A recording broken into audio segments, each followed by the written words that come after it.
Hi guys, welcome to Bookworm Biddies. We are happy to have you here today.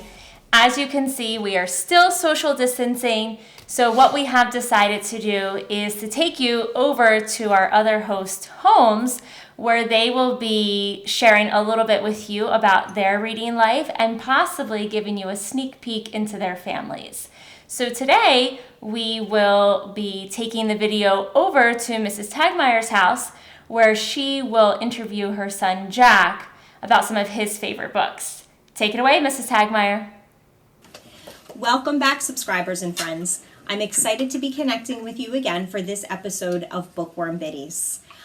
Today I have two books to talk about. I have a very special guest, and I'm also excited to share with you one of my favorite rooms of my house, which we're sitting in right now.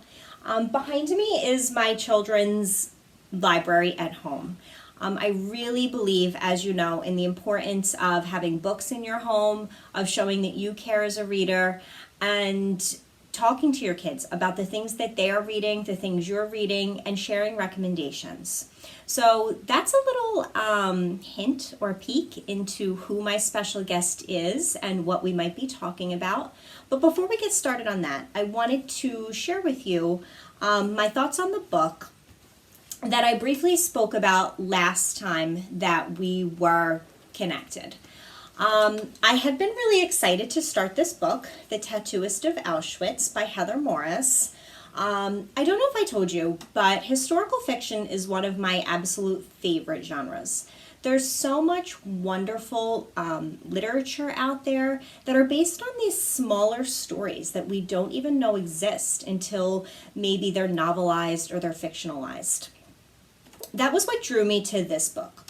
So this is, again, based on a true story of a man who was taken by the Nazis and sent to work at one of the concentration camps.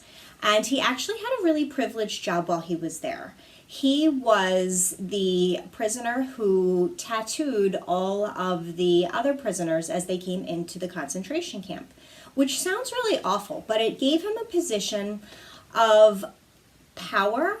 It gave him a little bit more food than what other people were able to have.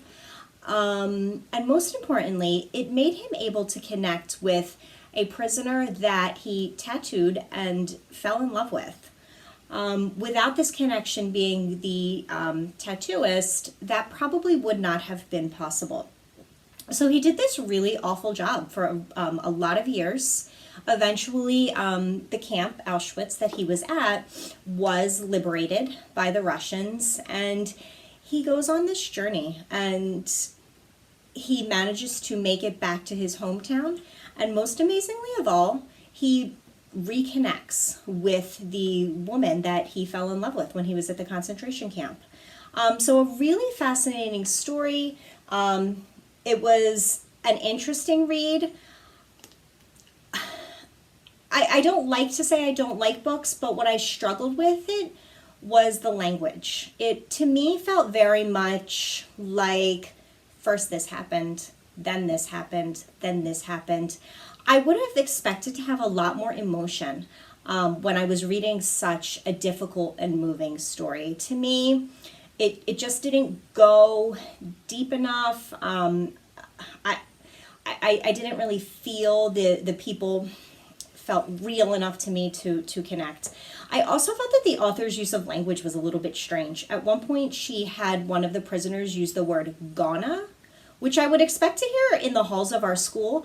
I don't know if I would have expected to hear it in a concentration camp in 1944 Poland. So for that reason, I would say if the story sounds appealing to you, maybe go ahead and read it. But if you're looking for a really wonderful, moving piece of Holocaust literature, I'm not really sure that this is the book.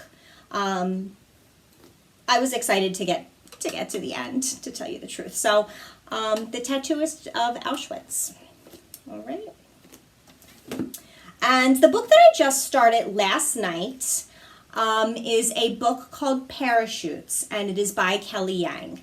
If you have not seen this book anywhere, it's because it's not for sale yet. This is one of my advanced reader copies, meaning it's a book that is sent to booksellers, to librarians to read them, to get your opinion on the book, and see if it's something that you would want to purchase for your library and promote to your students or your patrons. I'm not too far in, but I can tell you, yeah, I'm only 24 pages in. But what I can tell you is last night I didn't want to go to bed. I really wanted to stay up. I wanted to keep reading this book. Kelly Yang just seems to have a really authentic voice. She's also a very accomplished, amazing woman. You can go ahead and look up her author biography on her website. And this is her second book. So, if you don't know what parachutes are, and I don't mean the pieces of cloth that fall out of the sky with people attached to them.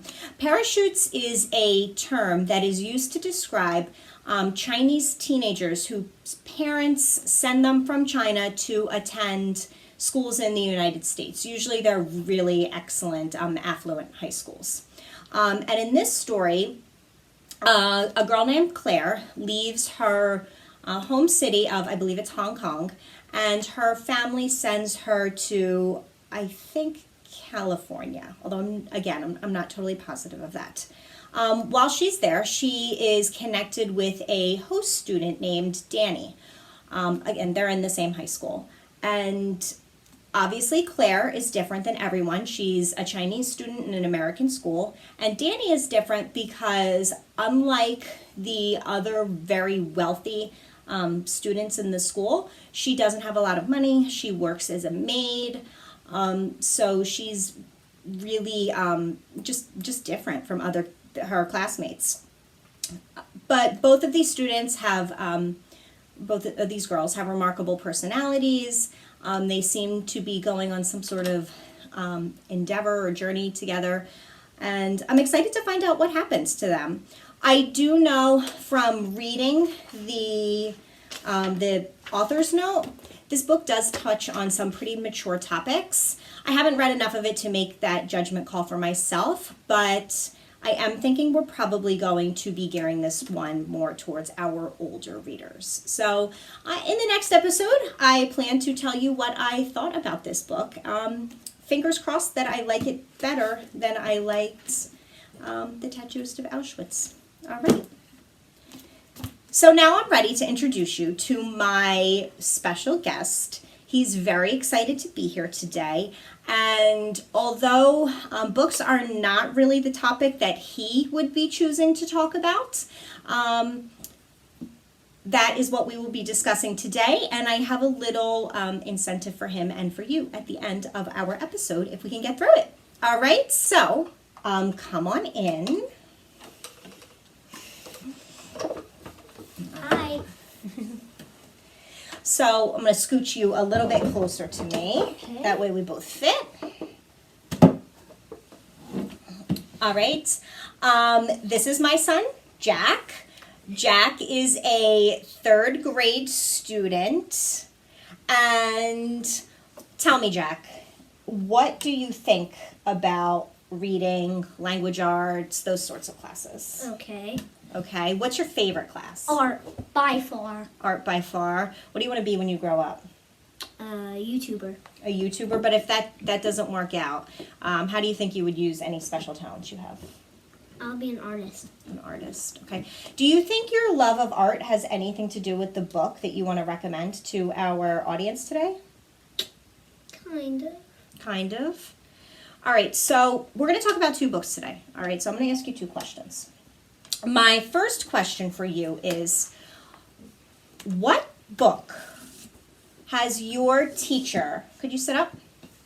What book has your teacher read to you this year, a whole class read aloud, that you would recommend to our listeners, our watchers? The Wild Robot. And who's the author of The Wild Robot? Peter Brown. Okay.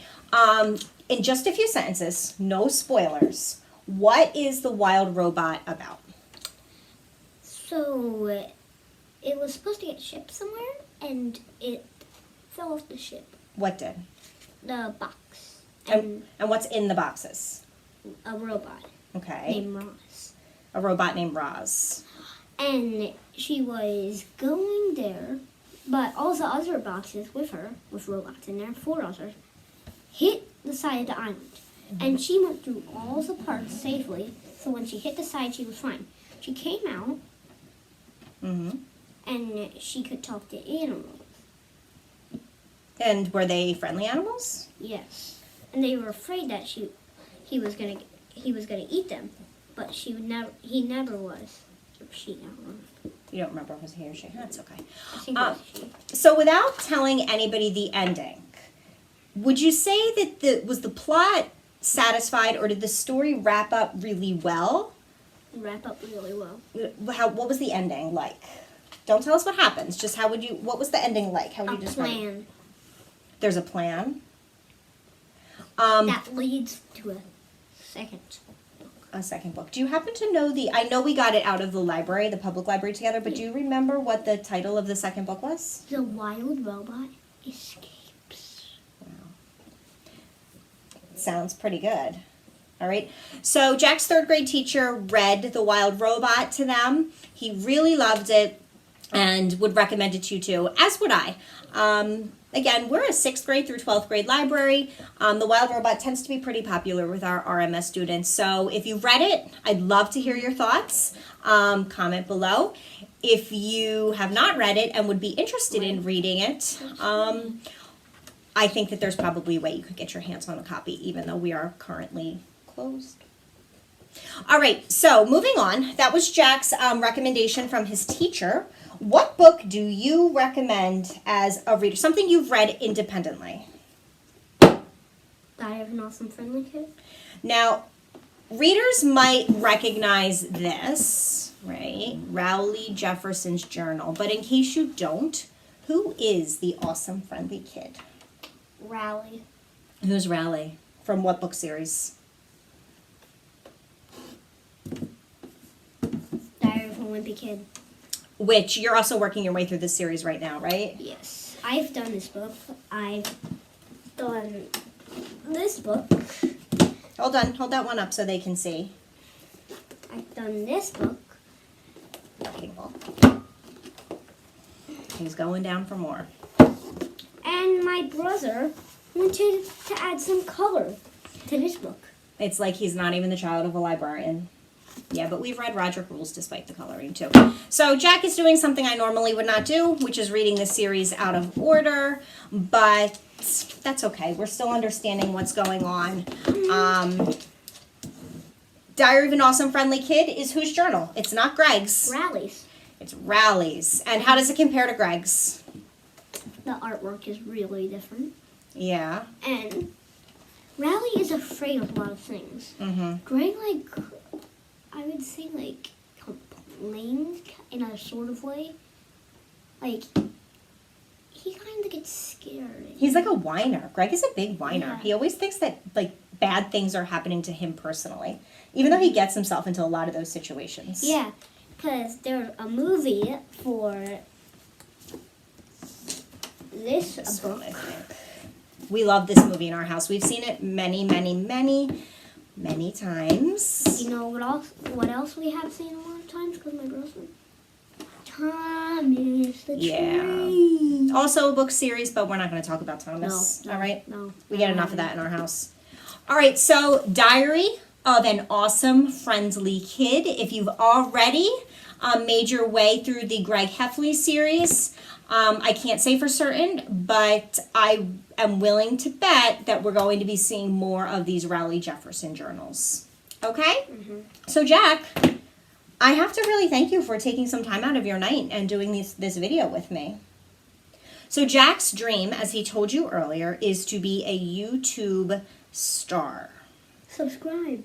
So what I didn't tell him was if we can get, what do you say, 25 people to like this video, I will let Jack make his own YouTube video. I swear. And I will share it. Okay? If you don't, I'm coming. Yeah, he's really desperate. So if you could help him out, I'd like to say I'd appreciate it, but I don't know. I feel like that might end up being a mistake. But in any case, that's it for today. I hope you enjoyed this video. Hoping to get back together with my biddies soon. And 25. he's already trying really hard to be a star. And I look forward to talking with you again. I think Mrs. Weber is up in our next episode. And she too will have a very special guest. So thank you so much, everybody. Have a wonderful day, and I will talk to you soon. Bye. So thank you for tuning in today as we share our homes and our families with you, and also our love for reading. We hope you'll check back in for our next episode the next time. Take care.